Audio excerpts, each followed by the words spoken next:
नंदुरबारात बालक आणि युवकांच्या कथित लैंगिक शोषणाचा धक्कादायक प्रकार उघड. पोलिसांच्या तपासात चेतन कोळी याच्या मोबाईलमध्ये अश्लील व्हिडिओ आणि फोटो आढळून आले आहेत. अश्लील व्हिडिओच्या आधारे ब्लॅकमेल करून लैंगिक अत्याचार केल्याचा आरोप.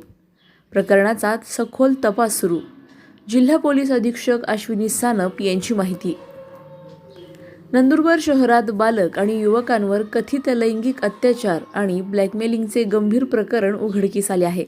या प्रकरणी चेतन कोळी या संशयिताला पोलिसांनी ताब्यात घेतले असून त्याचा मोबाईल जप्त करण्यात आला आहे. तपासादरम्यान मोबाईलमध्ये अनेक अश्लील व्हिडिओ आणि छायाचित्रे आढळून आल्याची माहिती पोलिसांनी दिली आहे. संशयिताने अश्लील व्हिडिओ तयार करून त्याच्या आधारे पीडितांना ब्लॅकमेल करत वारंवार लैंगिक अत्याचार केल्याचा आरोप आहे. 2022 ते 6 ऑगस्ट 2026 या कालावधीत हा प्रकार सुरू असल्याचा प्राथमिक तपासातून संशय व्यक्त करण्यात आला आहे. संशयित बालक आणि युवकांना ब्लॅकमेल करत असल्याची माहिती मिळाल्यानंतर पोलिसांनी विशेष पथक तयार करून त्याच्यावर पाळत ठेवली होती. त्यानुसार शहरातील भोणे फाटा परिसरात संशयास्पद परिस्थितीत आढळल्यानंतर त्याला ताब्यात घेण्यात आले. या प्रकरणात आणखी किती बालक व युवक पीडित आहेत याचा सखोल तपास सुरू असल्याची माहिती जिल्हा पोलीस अधीक्षक अश्विनी सानप यांनी दिली आहे. सलाउद्दीन लोहार, नंदुरबार, न्यूज 24.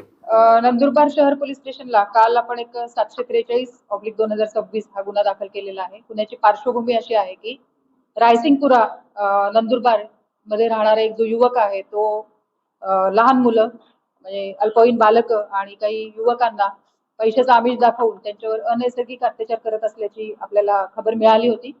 त्या SDPO नंदुरबार आणि पोलीस स्टेशन नंदुरबार शहर प्रभारी अधिकारी यांनी एक पथक स्थापन केलं होतं आणि त्या पथकाने संबंधित युवक ज्या ठिकाणी येणार आहे त्या ठिकाणी पाळत ठेवून त्या युवकाला ताब्यात घेतलेला आहे.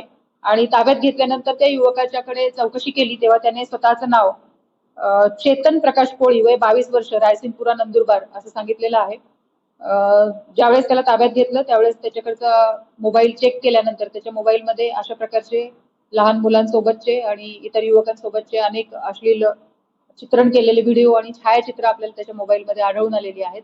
आणि त्यावरून नंदुरबार शहर पोलीस स्टेशनचे पोलीस कॉन्स्टेबल जे आहेत रुपेश पगारे यांच्या तक्रारीवरून आपण नंदुरबार शहर पोलीस स्टेशनला एक गुन्हा दाखल केलेला आहे आणि त्याला लैंगिक अपराधापासून बालकांचे संरक्षण आणि बालकांची काळजी आणि संरक्षण अधिनियमाची विविध कलम आपण लावलेली आहेत. प्राथमिक तपासामध्ये असं निष्पन्न झालंय की हा आरोपी 2022 पासून अशा प्रकारची कृत्य करत आहे आणि आपल्या मोबाईलमध्ये चित्रण करून वारंवार त्या युवकांना आणि लहान बालकांना अशा प्रकारे नैसर्गिक अत्याचाराचं ब्लॅकमेल करून त्यांच्यावर नैसर्गिक अत्याचार करत आहे असं प्राथमिक तपासामध्ये निष्पन्न झालेलं आहे. आपण त्याचा मोबाईल जप्त करून तो तपासणीसाठी पाठवत आहोत आणि सदर युवकाला आपण पहाटे ताब्यात घेतलेला आहे, अटक केलेली आहे. प्रथम दर्शनी साधारणपणे 30-40 लहान मुलं प्लस युवक याला बळी पडलेली असल्याची शक्यता आहे. ही एक शक्यता आहे. तपासामध्येच ऍक्च्युली बाबी निष्पन्न होतील आणि व्हिडिओची संख्या आता तपासामध्ये निष्पन्न झालेली नाही आहे. ती आपण FSL मार्फत चेक करून त्याबाबत पुढे तपासणीला मोबाईल पाठवणार आहोत.